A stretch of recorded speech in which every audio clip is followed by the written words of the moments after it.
사랑하고 축복합니다. 제가 10년 전 제가 초등부 이제 교육 전도사로 이렇게 섬기고 있었을 때 한 10명 정도 되는 아이들 그런 제자 훈련을 하고 있었습니다. 그때 그 과정 가운데 제가 이제 양천구에 있는 장애 체험관에 가서 그런 이제 장애인의 어떤 그런 불편함이나 그 연약함을 우리가 한번 좀 겪어보고, 우리가 장애인을 그저 불쌍한 대상으로 여기는 것이 아니라 우리도 언제든지 어느 때나 장애인이 될 수가 있기 때문에 그러한 마음을 우리가 함께 좀 나눠보고 경험해보자 해서 그곳에 가서 이제 체험을 했습니다.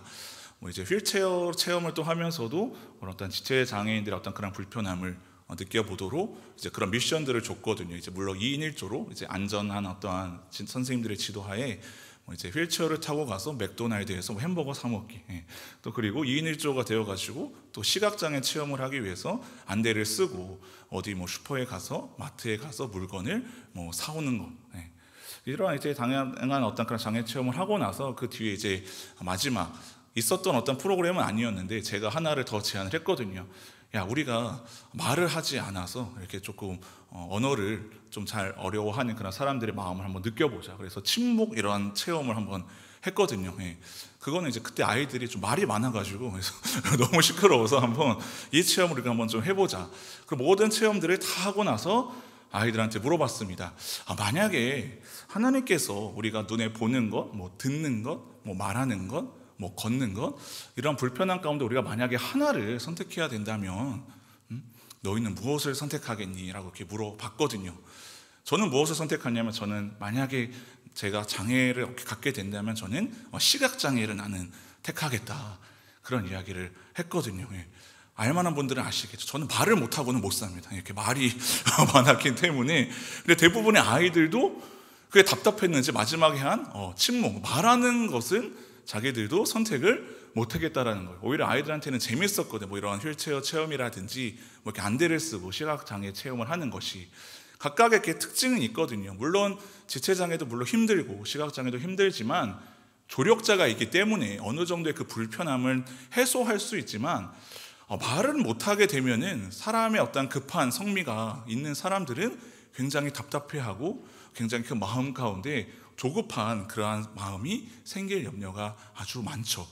저 역시도 말이 좀 많고 성격이 조급하고 급하다 보니 문자로 카톡으로 하는 것보다는 이렇게 전화를 선호하기도 하고, 전화 통화도 해서 소통이 제대로 한다면 만나는 것을 더 선호하기도 하는 만큼, 여러분들은 또 어떠한 것을 택했을지는 모르겠지만 마음속으로 그 말하는 것에 있어서 그것이 잘 전달이 안 되면은 조급하게 되고, 그러면 안 하게 될 말도 하게 되어서 말실수를 하게 되고, 그런 어떤 일을 그르칠 가능성이 아주 많다는 것이죠.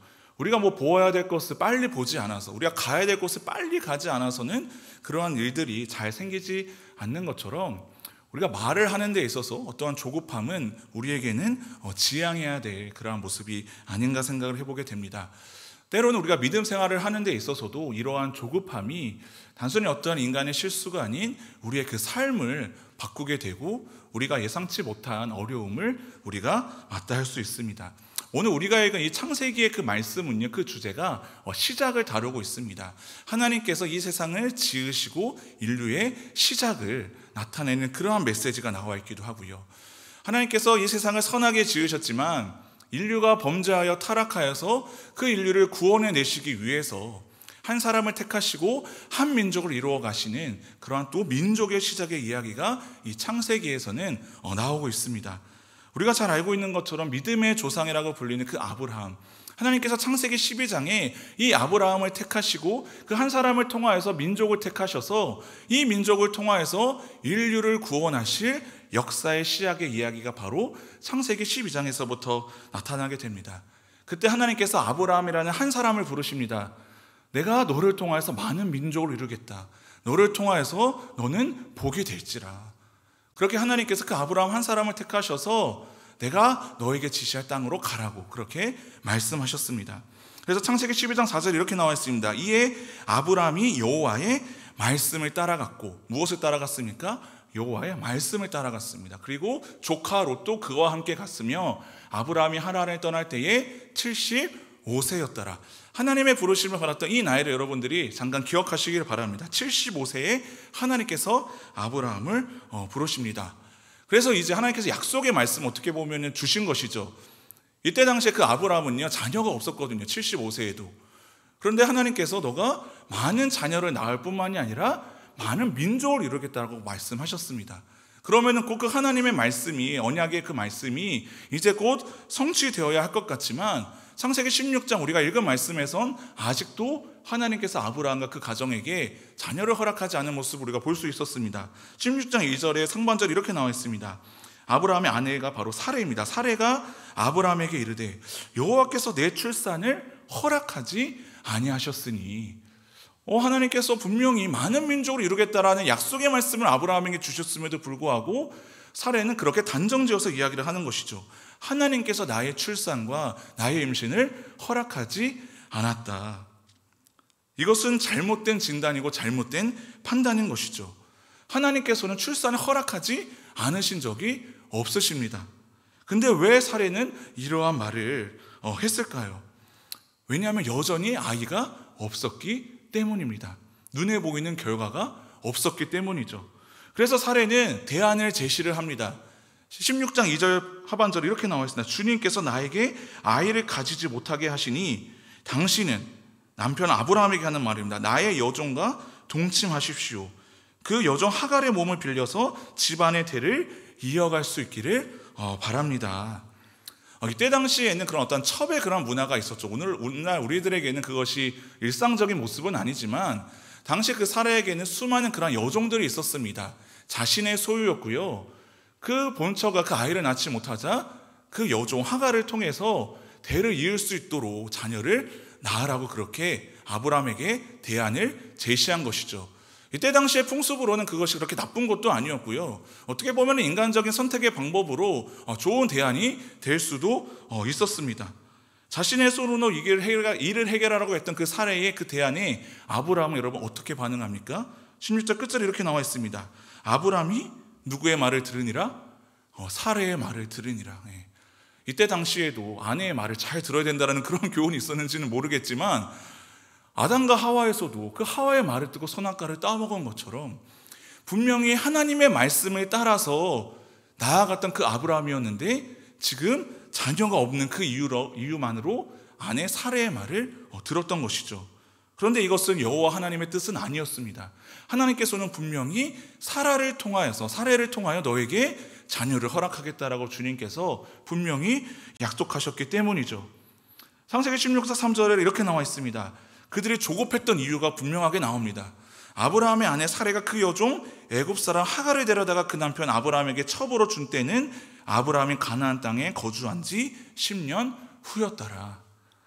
75세에 하나님께서 아브라함에게 너는 가나안 땅으로 가라 지시하셨습니다. 그리고 너로 많은 민족을, 큰 민족을 이루겠다라는 약속의 말씀을 분명히 주셨습니다. 그런데 지금 몇 년이 흘렀습니까?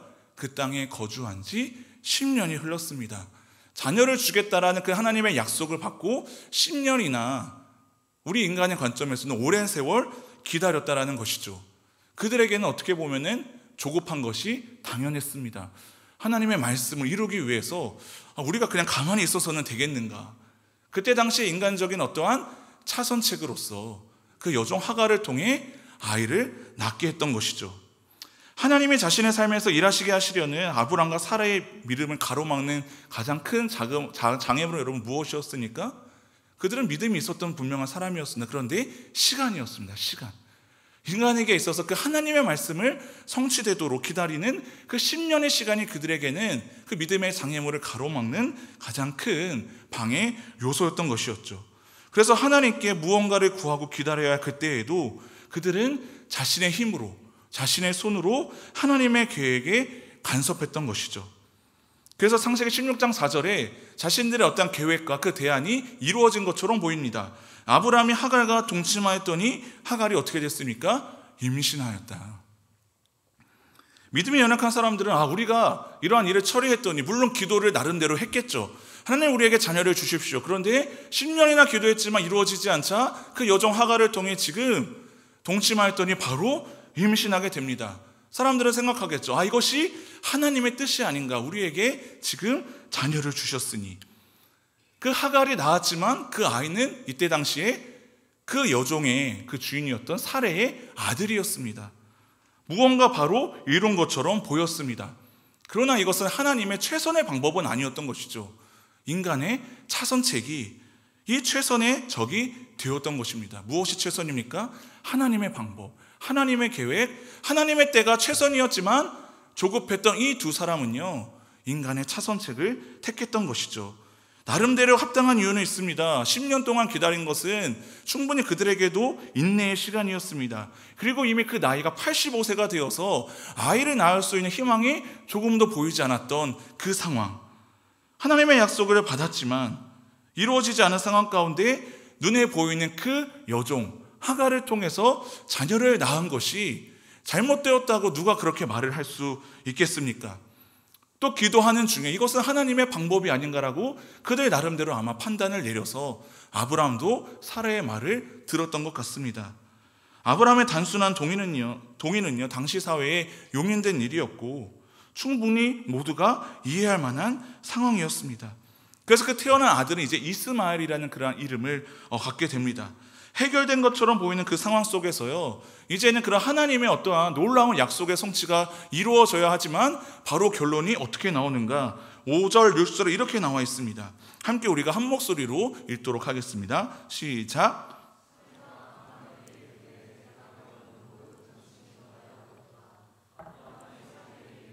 당신의 여종은 당신의 수중에 있으니 당신의 눈에 좋을 대로 그에게 행하라 하며 사레가 하갈을 학대하였더니 하갈이 사레 앞에서 도망하였더라.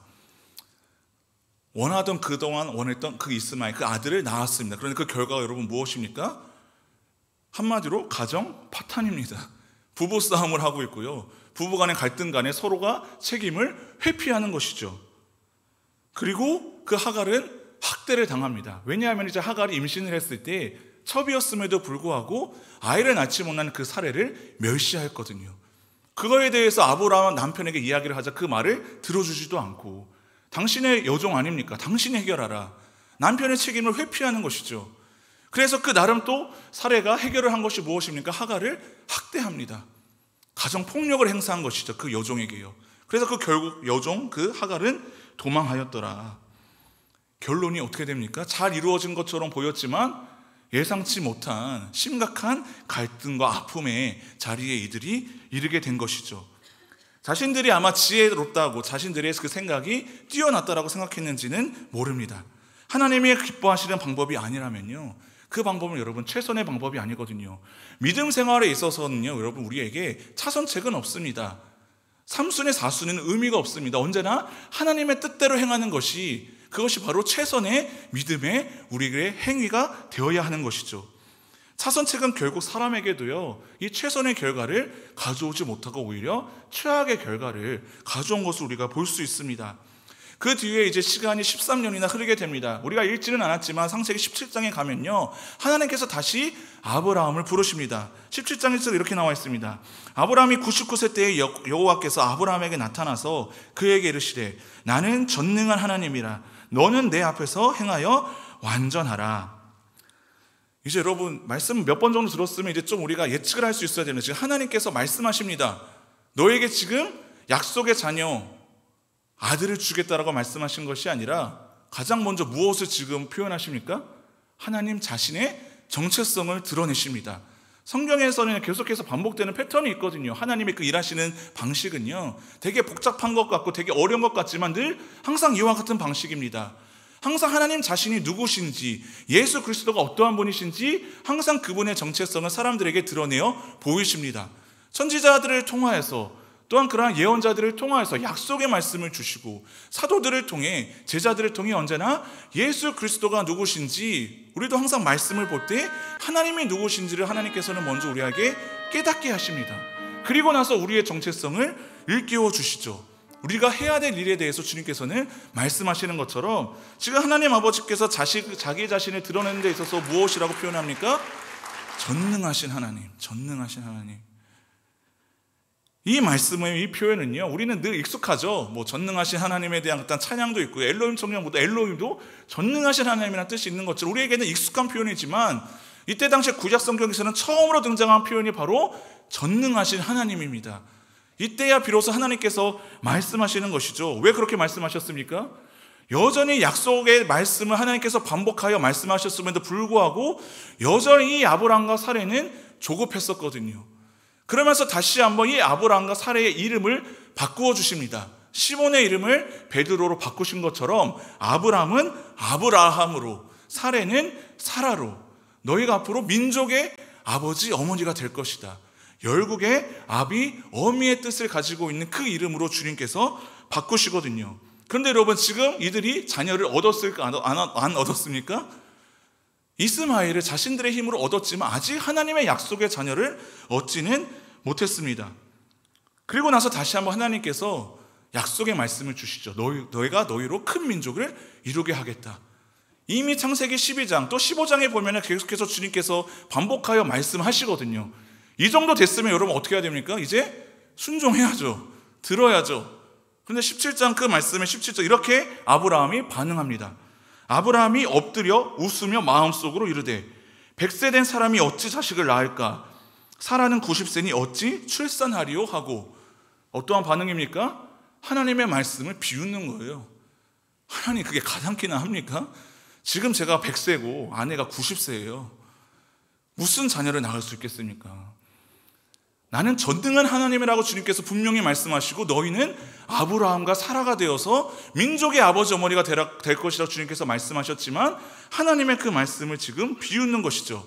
사례도 마찬가지입니다. 사라가 속으로 웃고 이르되 내가 노쇠하였고 내 주인도 늙었으니 내게 무슨 즐거움이 있으리요. 부부가 똑같습니다. 하나님의 말씀을 신뢰하지 않는 것이죠. 여전히 말씀을 들어도 변화되지 않는 우리의 마음과 여러분 비슷하지 않습니까? 여전히 항상 우리는 매주일 나와서 말씀을 듣고 약속의 말씀을 붙잡고 우리가 살아가야 됨에도 불구하고 우리도 또한 역시 이 사레와 아브라함 같이 조급한 인생으로 우리가 살아가지는 않습니까? 내가 이만큼 기도했는데, 내가 이만큼 노력했는데, 내가 이만큼 하나님 앞에서 헌신하고 예배하고 기도했는데 나의 삶과 형편은 왜 나아지지 않는 것입니까? 그것이 세상의 계획이 아니라 하나님이 주신 계획이라는 그 믿음이라고 생각한다면 우리의 마음은 더 흔들리고 무너지고 조급해질 수 있거든요. 저도 이러한 경험이 있습니다. 아시는 분들은 아시겠지만 저는 원래 이런 청소년 사역에 대한 비전을 하나님께서 주셨다라고 분명히 생각을 하셨거든요. 그래서 저는 미션스쿨에 가서 교목이 되고 싶었고, 그것을 20살 때 주님께서 주신 비전으로 알고 이를 위해서 열심히 노력하고 공부도 열심히 하고 잘하고, 엄청 잘했어요. 공부 너무 열심히 잘했어요. 자랑이 아니라 그만큼 노력을 했어요. 20대를 하나님께서 내가 이렇게 헌신하고 바치면 30대는 안정적으로 주님께서 책임져 주실 줄 알았거든요. 근데 놀랍게도 30세부터 죄송합니다. 큰 고난이 저에게 닥쳐왔던 것이죠. 제가 그러면 안 됐지만 제가 사역질을 하면서 단 1년만 사역했던 교회가 있었습니다. 그러면 안 되지만 그때 제가 초등부를 섬기고 있었거든요.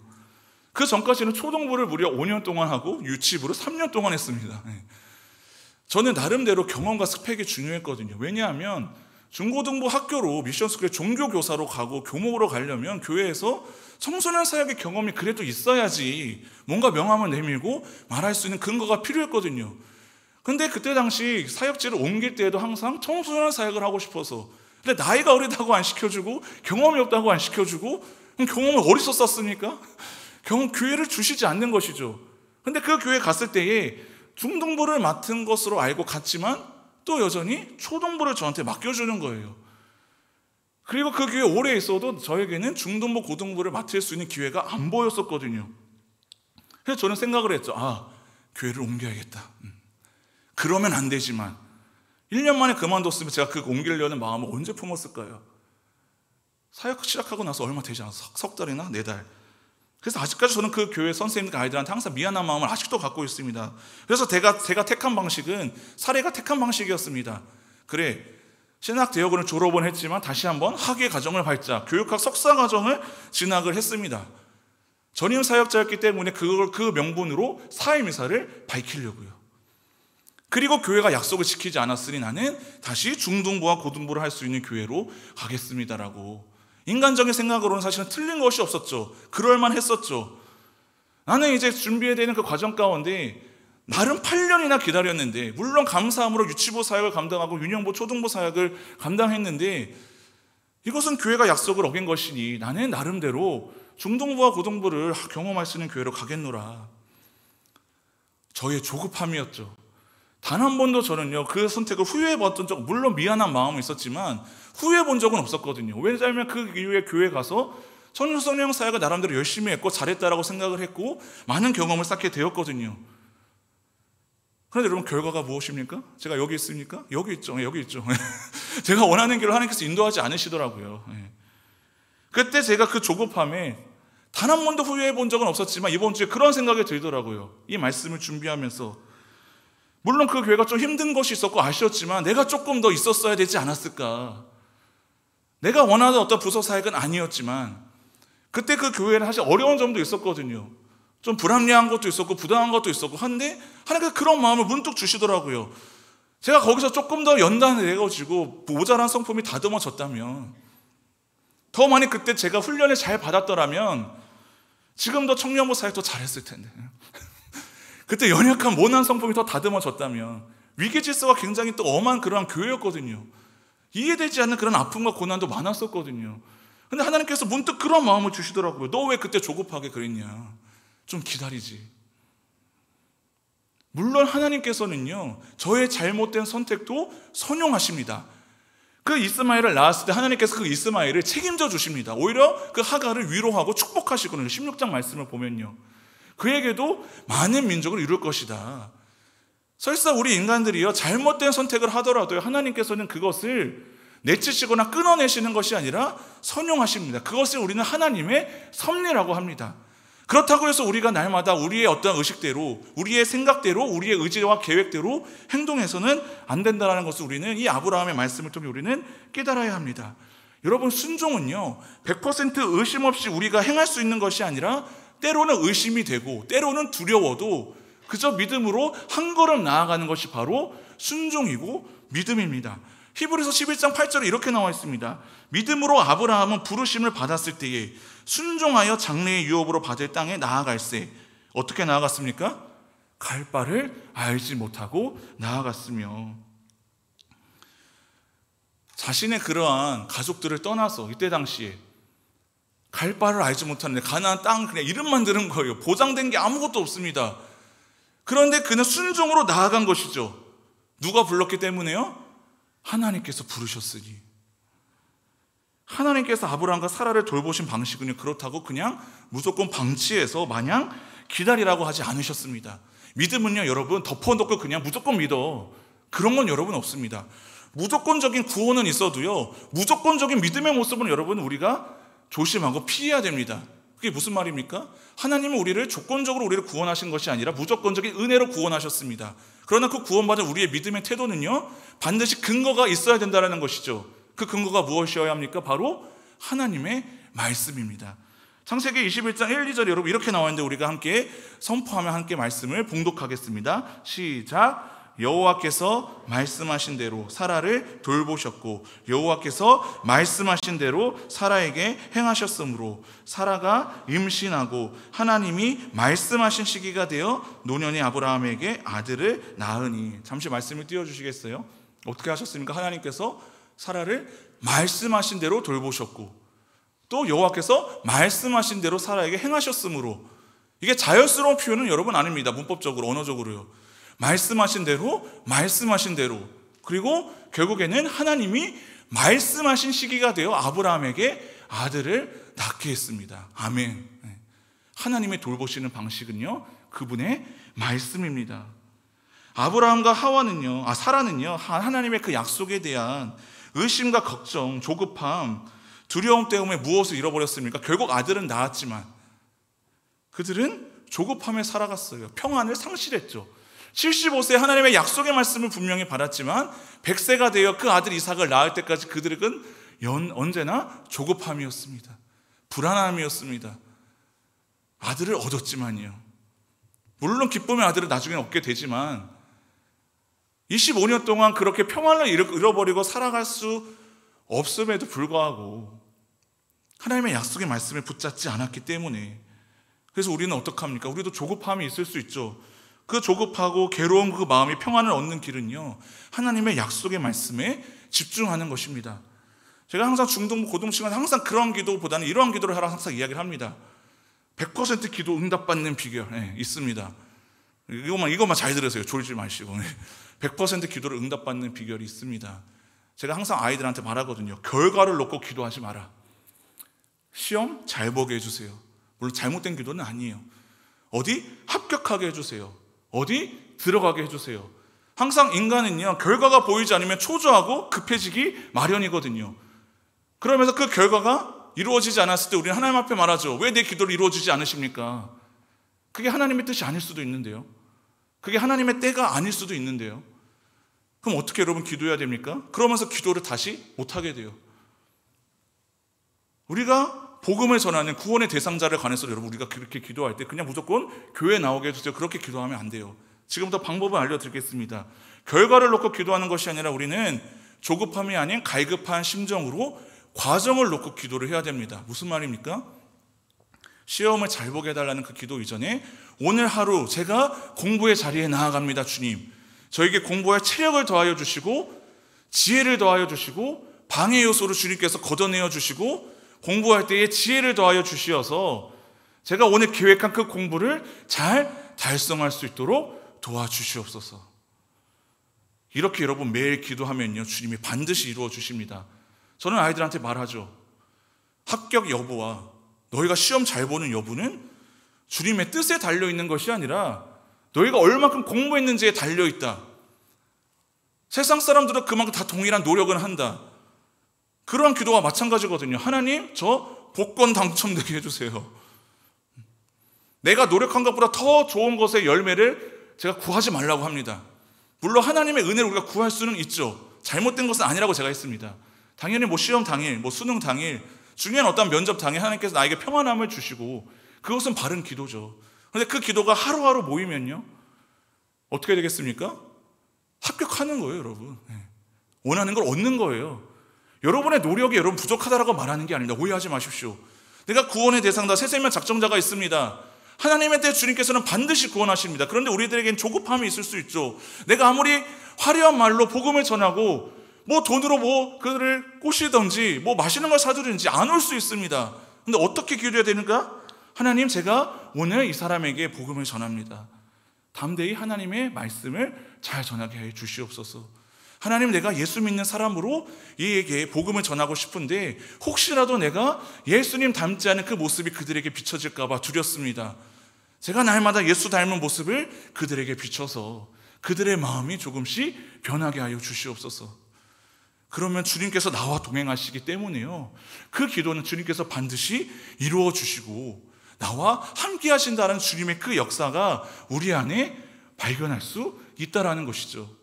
그래서 우리가 이제 기도의 그 지경과 그 기도의 내용을 결과가 아닌 결과를 구하다 보면 조급하게 마련입니다. 조급하게 돼서 결과를 얻지 못하면 실망하고요, 실망하게 되면 기도의 그 자리가 여러분 끊어질 수 있어요. 항상 과정을 놓고 주님 앞에 구하고 그 부르심에 합당한 자의 삶으로 살아갈 수 있는 저와 여러분 될 수 있기를 간절히 바랍니다. 그래서 우리가 매일 말씀을 묵상하고 매일 말씀을 들어야 되고 매일 주일 나와서 주님의 말씀을 듣고 예배해야 되는 것입니다. 하나님의 말씀을 기다리고 갈급한 심령으로 그분의 일하심을 기대하는 것, 그것이 조급함을 이기고 갈급한 심령으로 하나님 앞에 믿음의 고백으로 살아가는 우리들의 모습이 세워져야 될 줄 믿으시기를 바랍니다.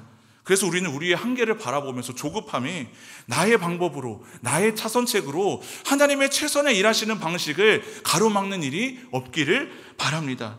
하나님께서 우리에게 삶을 계획하고 계신 일들이 분명히 있으시기 때문입니다. 그래서 하나님께서 이제 이삭 아들을 주셨을 때 그 결론입니다. 21장 6절에 이렇게 말씀하십니다. 사라의 고백입니다. 나를 하나님께서 웃게 하시니 듣는 자가 다 나와 함께 웃으리로다. 이스마엘을 얻었을 때에는요, 가정이 파탄이 났지만 하나님이 약속하신 자는 그 이삭을 얻었을 때, 이삭은 기쁨이라는 뜻이거든요. 웃음. 하나님이 주시는 기쁨이 우리에게 분명히 있다라는 것이죠. 그래서 우리는 날마다 그렇게 구하십시오. 하나님, 결과가 아니라 내가 바라는 그 결과가 눈에 잡히지 않고 보이지 않는다 하더라도 제 안에 조급함이 생기지 않게 하여 주시옵소서. 항상 오늘의 그 날, 오늘 하루 우리가 충실한 하루를 살아갈 때에 작은 것에 충성했을 때 하나님께서 우리를 칭찬하시지 않습니까? 우리의 능력으로 우리는 어떠한 그 사람도 구원할 수 없고요, 나의 힘과 나의 형편과 나의 환경에서는요, 내가 추구하는 지금 꿈과 그 비전을 우리는 이룰 수 있는 능력이 없습니다. 그런데 우리가 포기하고 막연하게 그렇게 있으라는 것이 아닙니다. 덮어놓고 나의 노력은 그냥 가만히 냅두고 기도만 하라는 것도 아닙니다. 우리가 하나님 앞에 무엇을 해야 됩니까? 오늘 하루 주님의 그 뜻을 우리는 구하는 것이죠. 그것이 갈급한 심령입니다. 매일 우리가 물을 마시지 않습니까? 매일 일용할 양식을 먹지 않습니까? 한 번 물을 먹다고 우리의 그 갈증이 해소되지 않는 것처럼 우리의 영도요, 날마다 하나님의 말씀이 공급되어져야 그 심령의 갈급함을 깨닫고 하나님의 말씀 앞에 부르심에 우리가 주님 앞에 순종하여 나와왔을 때에 하나님의 일하심을 발견하게 되는 것이고, 갈 바를 알지 못하고 비록 나아갔을 때에 순종으로 나아갔을 때 하나님께서 그 아브라함에게 이 이삭을 주시고 웃음을 허락하시고 기쁨을 주셨던 것처럼 우리들의 그 삶 속에서도 주님께서 반드시 우리에게 이 기쁨과 웃음을 주실 줄 믿습니다. 함께 우리가 찬양하고 기도하기를 원합니다. 주가 일하시네. 날이 저물어 갈 때, 빈들에서 걸을 때, 그때가 하나님의 때라는 것이죠. 나의 때와 하나님의 때가 여러분 맞지 않을 수 있어요. 거의 대부분 여러분 맞지 않아요. 근데 정말로 영적으로 우리가 민감해지고 하나님의 말씀의 사람들은 하나님의 그 시간과 우리의 그 시간의 시차를 좁힐 수가 있어요. 75세에 하나님께서 아브라함을 부르셨을 때 그 아브라함이 갈 바를 알지 못하고 가나안 땅으로 순종하여 나아갑니다. 근데 한 번 더 순종했다면 내가 너에게 아들을 주겠노라 분명히 약속하셨는데, 물론 여러분 10년의 시간이 그렇게 짧은 시간은 아니에요. 우리 인간의 시간에 있어서는요, 조급해지는 게 당연해요. 막막하고 급박할 수 있습니다. 여러분의 지금 삶의 자리에서 5년, 10년 나름 내가 경험해봤고 노력해봤고 시도해봤고, 또 시도해봤을 때 그 결과가 때로는 좋게 여겨진 것처럼 느껴질 때도 있습니다. 이스마엘을 얻었던 것처럼 하갈을 통해서. 근데 그게 하나님의 뜻이 아닐 수도 있었어요. 우리가 그 고통의 시간을 우리가 줄일 수 있거든요. 그리스도인들에게 그 고통은요, 때로는 주님께서 우리의 믿음을 연단할 때 필요한 것일 수도 있지만, 우리가 하나님 앞에 불순종하여서 혹시나 내가 영적으로 둔감해져서 너무나도 조급함 때문에 나의 한계로 내 그 삶의 형편에 따라 나의 차선책에 따라 내가 그동안 살아가지는 않았었는지, 혹시나 그런 것이 없었다면 앞으로의 그 삶의 자리에서도 우리가 이러한 조급하고 막막한 현실 앞에서 나의 차선책, 나의 생각대로가 아니라 말씀대로 살아를 돌보셨던 그 하나님, 말씀대로 하나님의 말씀하신 시기가 되어서 그 아들 이삭을 주셨던 그 전능하신 그 하나님을 우리가 신뢰하며 나아갈 수 있는 저와 여러분 될 수 있게 간절히 바랍니다. 청년의 때에 여러분, 이 주일 성수하는 것도 쉽지 않습니다. 이 3월의 그 시작, 이제 대학교 생활을 시작하고 많은 것들을 해야 되고 불안한 마음에, 고등부 때 제가 지도했던 어떠한 친구가 있었는데 20살이 되었어요. 고3이 되고 나서 교회를 나오지 않았는데 제가 연락을 했더니 그래 바로 왔더라고요. 감사하게도. 그런데 다시 대학을 입학하니까 못 오겠다고 연락이 왔어요. 할 게 너무 많대요. 그럴 수 있죠. 아직 어리고 연약하니까요. 제 마음이 순간 흔들리고 무너질 뻔했지만 하나님께서 그러시는 것이죠. 야, 그 영혼을 위해서 너가 기도해라. 너가 그냥 연락해서 걔가 나온 줄 아느냐? 그렇지 않아. 그 친구를 보게 하시면서 저는 더 갈급한 마음으로 그 영혼을 위해서 더 기도하게 하시고 그가 빨리 돌아올 수 있도록. 그렇다고 제가 인간의 방법으로 그를 어떻게 교회에 끌고 나올 수 있겠습니까? 그래, 너 이제 대학교 가서 할 게 많구나. 기다릴게. 하나님께서 우리를 기다리셨듯이 저 또 하나님께서 그런 마음의 평안함을 주시는 것이죠. 저도 날마다 두렵습니다. 지난주에 마음이 참 어려웠거든요. 왜 청년들이, 단순히 숫자가 아니에요. 오해하지 마십시오. 왜 청년들이 주일 예배에 나오지 못하고 세상의 그 바쁨 가운데 쫓겨서 살아갈까?